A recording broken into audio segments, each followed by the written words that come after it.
11th one. Resistance of a wire is measured as 2 ohm and 3 ohm. അതായത് മക്കൾ നോക്കണം, ഒരു R1 തന്നിട്ടുണ്ട്, R2 തന്നിട്ടുണ്ട്, ടെമ്പറേച്ചർ T1 തന്നിട്ടുണ്ട്, ടെമ്പറേച്ചർ T2 തന്നിട്ടുണ്ട്. നിങ്ങളോട് കോഎഫിഷ്യന്റ് ഓഫ് റെസിസ്റ്റൻസ് ആൽഫ കണ്ടുപിടിക്കാമെന്ന് പറയുന്നു. രണ്ട് ടെമ്പറേച്ചർ രണ്ട് റെസിസ്റ്റൻസ് തന്നാൽ ആൽഫ കണ്ടുപിടിക്കാൻ നിങ്ങൾക്ക് R2 minus R1 divided by R1 T2 minus R2 T1. അത് ഏതാണോ ഗ്രേറ്റർ അത് നോക്കിയിട്ട് ചെയ്താൽ മതി. This is equal to R2 3 minus 2 divided by R1 2 ആണ്, T2 30 ആണ്, മൈനസ് R2 3 ആണ്, T1 എത്രയാണ് 10 ആണ്. This will give you 1 by 60 minus 30, 1 by 30. 1 by 30 എന്ന് പറയുന്നത് 0.033 degrees Celsius inverse. That's answer. Option A. Simple. The space inside a straight current carrying solenoid is filled with the magnetic material having magnetic susceptibility equal to 1.2 into 10 raised to minus 1. What is the fractional increase in the magnetic field inside the solenoid with respect to air as medium inside the solenoid? എന്താ കാര്യം എന്ന് മനസ്സിലായോ? ഒരു solenoid അതിൽ medium ഒന്നും വെക്കുന്നില്ലെങ്കിൽ ഒരു field ഉണ്ടാവില്ലേ? Field of the solenoid with air. അപ്പൊ ഞാൻ ഇങ്ങനെ എഴുതാൻ ഇവിടെ B with air is nothing but mu 0 Ni. N is the number of turns per unit length, I is the current. ഇനി നമ്മൾ അവിടെ ഒരു മീഡിയം വെച്ചാലോ, B with the medium is given by mu 0 into mu r into Ni ആണ്. ഈ mu r എന്ന് പറയുന്നത് 1 plus chi എന്ന് വെച്ചാൽ സസെപ്റ്റബിലിറ്റി ആണ്, മാഗ്നറ്റിക് സസെപ്റ്റബിലിറ്റി ആണ്, chi ആണ്. ഇത്രയും ഇക്വേഷൻ ആണ് നമുക്കിത് സോൾവ് ചെയ്യാൻ വേണ്ടത്. നിങ്ങളോട് ചോദിക്കുന്നത് what is a fractional increase ആണ് എന്ന് വെച്ചാൽ നോക്കൂ, ഫ്രാക്ഷണൽ ഇൻക്രീസ് എന്ന് പറഞ്ഞാൽ B with medium minus B with air divided by B with air ആണ് വേണ്ടത് അല്ലേ? അപ്പൊ നമുക്ക് നോക്കാം എന്താ കിട്ടുന്നത്. ബി മീഡിയം എന്ന് പറയുന്നത് mu 0 mu r Ni minus mu 0 Ni divided by mu 0 Ni. mu 0 Ni cancel ചെയ്ത് പോകില്ലേ? അപ്പൊ എന്താ കിട്ടുന്നത്? mu r മൈനസ് 1 കിട്ടും. mu r 1 പ്ലസ് കൈ ആണ് അല്ലേ? 1 പ്ലസ് കൈ minus 1 is what? Chi. So it is equal to chi m and that's given as 1.2 into 10 raised to minus 1. Option 1.2 into 10 raised to minus 5. Option A. Okay? Right. ശരി. അടുത്തത്. Two parallel long wires are kept 0.2 meter apart in vacuum. രണ്ട് വയറുകൾ, each carrying current x ampere in the same direction. If the force of attraction per meter of the wire is given, what is the distance, what is the value of this current? മക്കൾ നോക്കണേ, force per unit length between two wires is given by mu 0 I1 I2 divided by 2 pi into d. ഇതില് F by L is given to you, distance is given to you, x രണ്ടിൽ equal ആണ്. അപ്പൊ എന്താ കണ്ടുപിടിക്കേണ്ടത്? x ആണ് കണ്ടുപിടിക്കേണ്ടത്. So എനിക്ക് ഇങ്ങനെ എഴുതാം, 2 into 10 raised to minus 6 ആണ് F by L. mu 0 by 2 pi എന്ന് പറഞ്ഞാൽ അത് 4 pi into 10 raised to minus 7 divided by 2 pi ആണ് into I1 equal to I2 equal to x.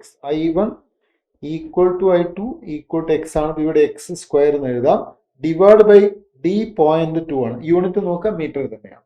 ഇതിന് x സ്ക്വയർ കണ്ടുപിടിക്കണം, easy. Pi and pi cancel, so this will give you 2. This 2 and 2, this 2 cancel. This 10 raised to minus 6 cancel, this to minus 1. Okay. Now from this what you get? Complex 0.2. This will give you x square is equal to this 0.2 will come there and divide by into 10. But this will give you 2. Check ചെയ്താൽ മതി calculation. 0.2 മുകളിൽ 10 raised to minus 1 ഉണ്ട്. So that actually താഴേക്ക് വരുമ്പോൾ 10 into 0.2. അല്ലേ വേണ്ട, ഞാൻ ഇങ്ങനെ തന്നെ എഴുതാം. അതൊന്ന് നോക്കൂ, 0.2 divide by 10 raised to minus 1 വരും. ഇത് 2 ആണ്. അപ്പൊ എക്സിന്റെ വാല്യൂ എത്രയാണ്? √2 ആണ്, which is 1.4. ഓപ്ഷൻ സി ആണ്. സെറ്റ് അല്ലേ? അടുത്തത് ഈ ഒരു ക്വസ്റ്റ്യനിൽ കൺഫ്യൂഷൻ ആണ്, കാരണം ഇതിൽ ക്ലാരിറ്റിയുടെ ഒരു പ്രശ്നമുണ്ട്. ഇതൊരു പക്ഷെ ആക്ച്വലി ഇങ്ങനെ ആയിരിക്കില്ല പ്രിന്റ് ചെയ്ത് വന്നിരിക്കുന്നത്, കുട്ടികൾ വായിച്ചിട്ട് പറഞ്ഞു തരുന്നതല്ലേ, അപ്പൊ അതിൽ പക്ഷെ വ്യത്യാസം ഉണ്ടാവാം. A coil is placed in a time varying magnetic field. If the number of turns in the coil were to be halved and the radius of the wire is doubled, electrical power dissipated due to the induced current in the coil would be. ഇവിടെ നോക്കൂ, ഒരു magnetic ഫീൽഡിൽ ഒരു coil വെച്ചിട്ടുണ്ട്. ഈ കോയിലിന്റെ എന്ത് short circuited ആണെന്ന് പറഞ്ഞിട്ടുണ്ട്, ഇങ്ങനെ ഷോർട്ട് സർക്യൂട്ടഡ് ആണ്. അപ്പൊ എന്താ സംഭവിക്കുക? ഒരു ഇൻഡ്യൂസ്ഡ് EMF ഉണ്ടാകും, അപ്പൊ അതിലൊരു കറണ്ട് ഉണ്ടാകും, ഒരു പവർ ഉണ്ടാകും. ഇനി ഈ ഇൻഡ്യൂസ്ഡ് EMF എങ്ങനെയാണ് കണ്ടുപിടിക്കുന്നത്? ഇത് ആക്ച്വലി മാഗ്നിറ്റ്യൂഡ് വൈസ് d∅dt ആണ്. ഇതില് n constant, area constant, magnetic ഫീൽഡാണ് വേരി ചെയ്യുന്നത്, dB/dt. ഇവർ പറയുന്നു നമ്പർ ഓഫ് ടേൺസ് ഹാഫ് ആക്കി. ഒരു കോയിലിന്റെ നമ്പർ ഓഫ് ടേൺസ് പലതരത്തിൽ ഹാഫ് ആക്കാം. അതിന്റെ ആക്ച്വൽ വയറിന്റെ ലെങ്ത് ഫിക്സ് ചെയ്ത് വെച്ചിട്ട് നമ്പർ ഓഫ് ടേൺസ് പകുതിയാക്കാം. ഇതിന്റെ ഏരിയ കോൺസ്റ്റന്റ് ആക്കി വെച്ചിട്ട് നമ്പർ ഓഫ് ടേൺസ് പകുതിയാക്കാം. ഇനി ഏരിയ കുറച്ച് നമ്പർ ഓഫ് ടേൺസ് പകുതിയാക്കാം, ലെങ്ത് കുറച്ചോ കൂട്ടിയോ നമ്പർ ഓഫ് ടേൺസ് പകുതി. ഇങ്ങനെ ഒരുപാട് ഓപ്ഷൻ ഉണ്ട്, അത് ഇവിടെ ക്ലിയർ ആയിട്ട് തന്നിട്ടില്ല. They just the number of turns up. അപ്പൊ ഞാനൊരു പണി ചെയ്യാം, assuming everything else is constant.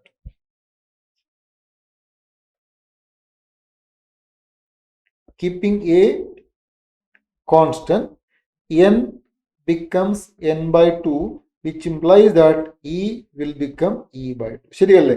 Area constant ആക്കി വെക്കുന്നു, dB/dt കോൺസ്റ്റന്റ് ആണ്, നമ്പർ ഓഫ് ടേൺസ് പകുതിയാക്കിയാൽ അപ്പൊ അവിടെ എന്താ സംഭവിക്കുക? Induced EMF പകുതിയാവും. ഇനി ഈ റേഡിയസ് ഓഫ് ദ വയർ എന്നാണോ റേഡിയസ് ഓഫ് ദ ലൂപ്പ് ആണോ എന്ന് ക്ലാരിറ്റി ഇല്ല. ഇപ്പൊ radius of the wire double ആക്കി, അപ്പൊ അവിടെ ഒരു പ്രശ്നമുണ്ട്. ഇതിന്റെ വയറിന്റെ ലെങ്ത് പിന്നെ ഏരിയ കോൺസ്റ്റന്റ് ആക്കിയാണ് നമ്മൾ വെക്കുന്നത്. ഈ നമ്പർ ഓഫ് ടേൺസ് നമ്മൾ ഹാഫ് ആക്കുമ്പോൾ അതിന്റെ ലെങ്ത്തിന് മാറ്റം വരും അല്ലെ? കാരണം ലെങ്ത് ഓഫ് ദ വയർ എന്ന് പറയുന്നത് number of turns into 2πr ആണ്, സർക്കംഫറൻസ് അല്ലെ? ഇപ്പം ഏരിയ കോൺസ്റ്റന്റ് ആക്കുമ്പോൾ ഏരിയ കോൺസ്റ്റന്റ് ആണെങ്കിൽ ഈ സർക്കംഫറൻസ് കോൺസ്റ്റന്റ് അല്ലേ? അപ്പൊ എന്താ സംഭവിക്കുന്നത്? n becomes n/2 means l becomes l/2. അങ്ങനെ ഒരു അസംഷൻ ആണെങ്കിലാണ് n l/2. പക്ഷെ നോക്കൂ, ഈ വയറിന്റെ റേഡിയസ് ഓഫ് ദ വയർ എത്രയായിട്ട് മാറി? 2r ആക്കി മാറ്റി. അപ്പൊ area of the wire will become 4 times area 4 times ആയി. നമുക്ക് നോക്കാം, റെസിസ്റ്റൻസിന്റെ ഇക്വേഷൻ ρ × L/A ആണ്.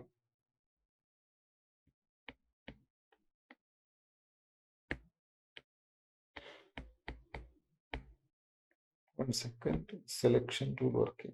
Yeah.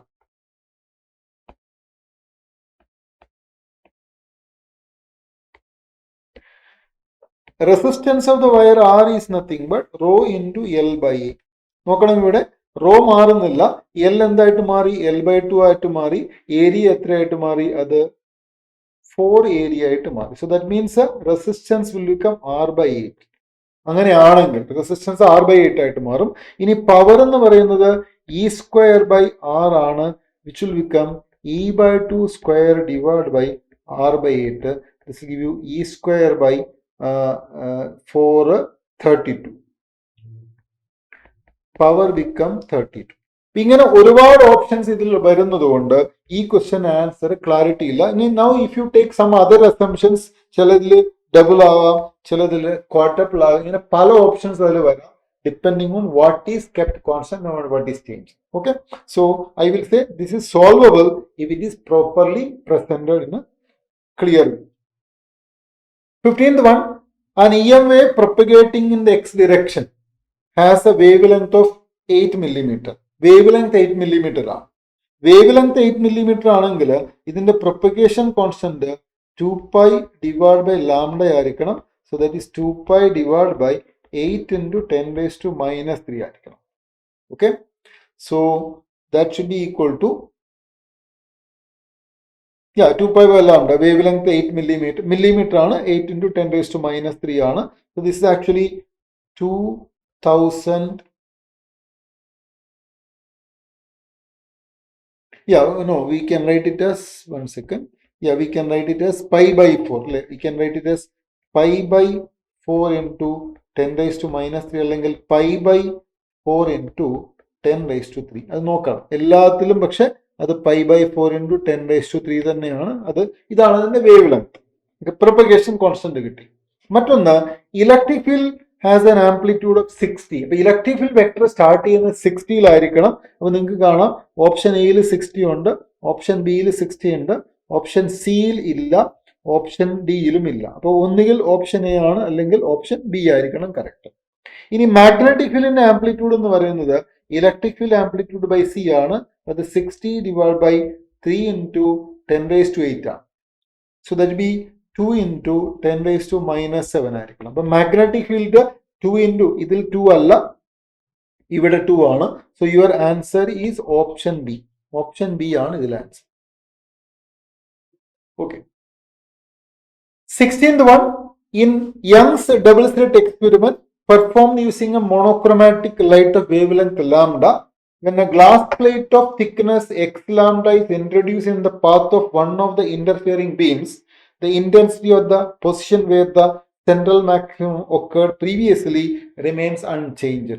ഇത് നിങ്ങൾ പഠിക്കുന്നതാണ് നിങ്ങളുടെ YDSC എക്സ്പെരിമെന്റിൽ. ഇത് സ്ക്രീൻ, ഇത് സ്ലിറ്റുകൾ, ഇവിടെ രണ്ട് സോഴ്സ് ആയിട്ട് സ്ലിറ്റുകൾ ആക്ട് ചെയ്യുന്നു. Light goes to the screen like this. If you insert a glass sheet, thin glass sheet, then the pattern will get additional path difference, shift നടക്കും. അപ്പൊ ആ ഷിഫ്റ്റിന്റെ ഇക്വേഷൻ നിങ്ങൾ ഇങ്ങനെ പഠിച്ചിട്ടുണ്ട്. Shift mu minus 1 into thickness equal to n lambda എന്നൊരു equation നിങ്ങൾ പഠിച്ചിട്ടുണ്ട്, അല്ലെങ്കിൽ നിങ്ങൾ അത് പഠിക്കണം. ഇതിന്റെ മീനിങ്, ഈ തിക്നെസ്സും വേവ് ലെങ്ത്തും ഈ കണ്ടീഷൻ സാറ്റിസ്ഫൈ ചെയ്താൽ ഒരു ബ്രൈറ്റ് സ്പോട്ട് അല്ല സെൻട്രൽ ബ്രൈറ്റ് സ്പോട്ട് ബ്രൈറ്റ് സ്പോട്ടിലേക്ക് മാറും. സെൻട്രലിൽ ഉണ്ടാവേണ്ട ആ സ്പോട്ട് ഇത് ഏത് സൈഡിലാണോ വെച്ചിരിക്കുന്നത് അങ്ങോട്ട് ഷിഫ്റ്റ് ആവും. ഇതാണ് ഇതിന്റെ concept.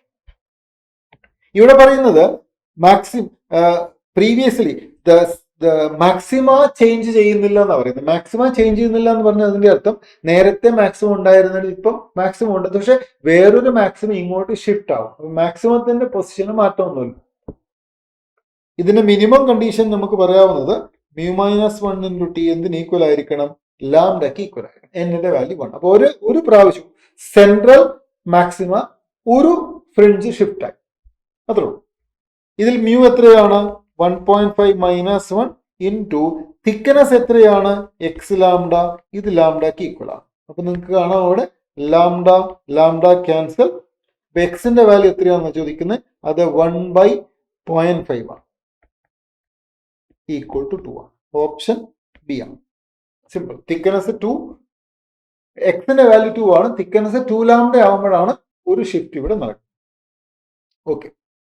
17th one, let K1 and K2 be the maximum kinetic energy of photoelectron emitted when two monochromatic beams of wavelength lambda 1 and lambda 2 are incident on the metallic surface. Lambda 1 equal to 3 lambda 2. മക്കൾ നോക്കണേ, we know that frequency is inversely proportional to lambda. ശരിയല്ലേ? അതുകൊണ്ട് തന്നെ lambda 1 equal to 3 lambda 2 എന്ന് പറയുന്ന ഫ്രീക്വൻസിയുടെ റേഷ്യോയിൽ എങ്ങനെ എഴുതുന്നത്? ഇവിടെ ലാംഡ 2ന്റെ ലാംഡ 1 എന്ന് പറയുന്നത് ലാംഡ 2വിനേക്കാൾ ഗ്രേറ്റർ ആണ്. ഇതിന്റെ അർത്ഥം μ2 എന്ന് പറയുന്നത്, അതായത് lambda 1 equal to 3 lambda 2. Shorter wavelength ഏതാണ്? ലാംഡ 2 ഷോർട്ടർ ആണ്. ഷോർട്ടർ അങ്ങനെ എഴുതാം. ഷോർട്ടർ ലാംഡ 2 ആണ്, ലോങ്ങർ ലാംഡ 1. ഷോർട്ടർ ആണെങ്കിൽ ഫ്രീക്വൻസി കൂടുതലായിരിക്കില്ലേ? അതിന്റെ അർത്ഥം ഇതിൽ μ2 ഗ്രേറ്റർ ദാൻ μ1 ആണ്. ഓർ യു ക്യാൻ സേ μ2 എന്ന് പറയുന്നത് 3 μ1 ആണ്. ഇതാണ് പോയിന്റ്. ഇൻവേഴ്സ്ലി പ്രൊപ്പോർഷണൽ ആയതുകൊണ്ട് ലാംഡ 1 ഈക്വൽ ടു 3 ലാംഡ 2 ആണെങ്കിൽ μ2 ഈക്വൽ ടു 3 ലാംഡ 1 ആണ് ഇൻവേഴ്സ് ആയത്. So what is happening is that initially നോക്കൂ, initially hν was the frequency. hν minus w gave you kinetic energy 1. Lambda lambda 1 എന്ന് പറയുന്ന ആ initial ഉണ്ടായിരുന്ന kinetic energy. Okay, ഇനി second ടൈമിൽ H into 3 new minus W equal to the new kinetic energy. അപ്പം frequency 3 times ആക്കി. The first equation can be rewritten. നോക്കൂ, ഈ ഫസ്റ്റ് ഇക്വേഷൻ റീറൈറ്റ് ചെയ്യാം. ഇത് നിങ്ങൾ ഒരു പക്ഷേ ഇക്വേഷൻ പഠിച്ചിട്ടുണ്ടാവും. ഈ ഫസ്റ്റ് ഇക്വേഷനെ 3 കൊണ്ട് മൾട്ടിപ്ലൈ ചെയ്താൽ 3w ഈക്വൽ ടു 3k1 എന്ന് എഴുതാൻ പറ്റുമല്ലോ. ഇതിനെ വീണ്ടും 3h nu minus w minus 2w equal to 2k1 എന്ന് എഴുതാമല്ലോ. മക്കൾ നോക്കിവിടെ, ഇതിനെ ഈ ഒരു പാർട്ട്, ഈ പാർട്ട് എന്താ നോക്ക്, അത് K2 അല്ലേ. അപ്പൊ ഞാൻ പറയാം അത് K2 ആണ്. K2 മൈനസ് 2w എന്താണ്, 2k1 ആണ്. അപ്പോൾ K2 എത്രയാണ്?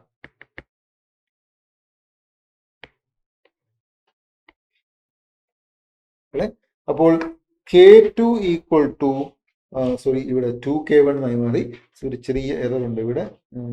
Is not that point. This is 3k1. ഇത് 3k1 ആണ്. ഇത് 2w പ്ലസ് 3k1 എന്നല്ല കിട്ടുന്നത്.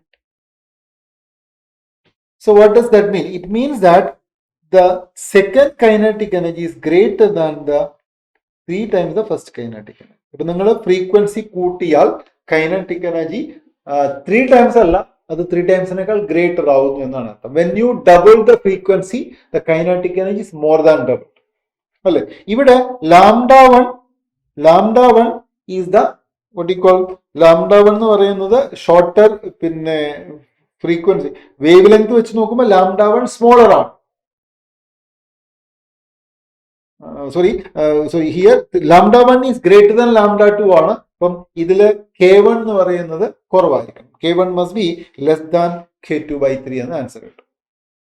ഓക്കെ മക്കളെ, so that is how when the frequency is doubled, അതാണ് ചോദിക്കുന്നത്, when the frequency is doubled what will happen to the kinetic energy എന്നുള്ള concept ആണ്. ഫ്രീക്വൻസി ഡബിൾ ആക്കുമ്പോൾ കൈനറ്റിക് എനർജി ഡബിൾ അല്ല, അതിനേക്കാൾ കൂടുതലാവുന്നു എന്നാണ് അർത്ഥം. ഫ്രീക്വൻസി 3 ടൈംസ് ആക്കിയാൽ കൈനറ്റിക് എനർജി 3 ടൈംസിനേക്കാൾ കൂടുതലായിരിക്കും എന്നാണ് അർത്ഥം. Okay, so that is it.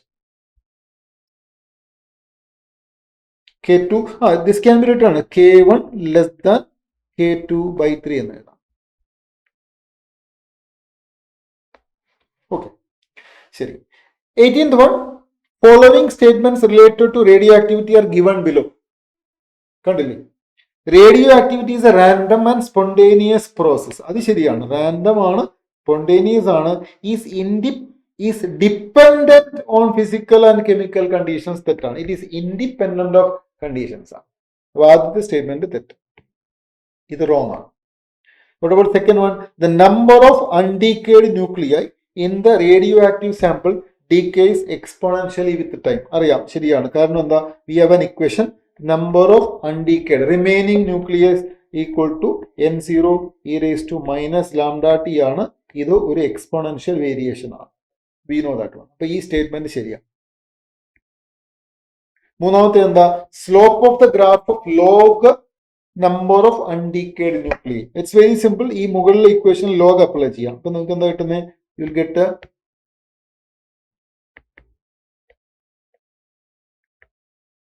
Get log n is equal to log n0, അതൊരു കോൺസ്റ്റന്റ് ആണ്, മൈനസ് ലാംഡ ടി കിട്ടും. ഇത് ആക്ച്വലി ഒരു സ്ട്രെയിറ്റ് ലൈൻ ഇക്വേഷൻ അല്ലേ, ഇതൊരു സ്ട്രെയിറ്റ് ലൈൻ ഇക്വേഷൻ ആണ്. y equal to M X plus C, ആ ഫോർമാറ്റിലാണ് എടുക്കുന്നത്. അപ്പൊ ഇതിന്റെ സ്ലോപ്പ് എത്രയാണ്, സ്ലോപ്പ് എം ആണ്, നെഗറ്റീവ് സ്ലോപ്പ് ആണ്, സ്ലോപ്പ് എം ആണ്, എം ലാംഡയാണ്. ലാംഡ എന്ന് പറയുന്നത് 1/t മീൻ അല്ലേ, മീൻ ഹാഫ്, മീൻ ടൈമിന്റെ റെസിപ്രോക്കൽ. ബിക്കോസ് മീൻ ടൈം എന്ന് പറയുന്നത് 1/λ, ഇതിന്റെ റെസിപ്രോക്കൽ ആണ്. അത് ടൈം കറക്റ്റ് ആണ്. ഈ ഓപ്ഷൻ സി ശരിയാണ്. അത് സ്ട്രെയിറ്റ് ലൈൻ ആണ്, അതിന്റെ slope reciprocal of mean time അല്ലെങ്കിൽ ആവറേജ് ടൈം ആണ്.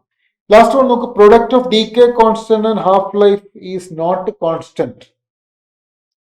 ഡീകെ കോൺസ്റ്റന്റ് ഹാഫ് ലൈഫും, ഹാഫ് ലൈഫ് ടി എച്ച് എന്ന് പറയുന്നത് ലോഗ് 2 ഡിവൈഡ് ബൈ ലാംഡ അല്ലേ. Which implies that th into lambda എന്തിന് ഈക്വൽ ആണ്, ലോഗ് 2 ഈക്വൽ ആണ്. അപ്പൊ അതിന്റെ അർത്ഥം അതൊരു കോൺസ്റ്റന്റ് ആണ്, ഇപ്പോൾ കോൺസ്റ്റന്റ് ആണ്. പക്ഷെ ഇവർ പറയുന്നത് കോൺസ്റ്റന്റ് അല്ല എന്നാണ്. ഇത് സ്റ്റേറ്റ്മെന്റ് തെറ്റാണ്. ഏതൊക്കെയാണ് കറക്റ്റ് ആയ സ്റ്റേറ്റ്മെന്റ്? സോറി, ഇത് തെറ്റാണ്. ഈ സ്റ്റേറ്റ്മെന്റ് തെറ്റാണ്. ഏതൊക്കെയാണ് കറക്റ്റ് സ്റ്റേറ്റ്മെന്റ്?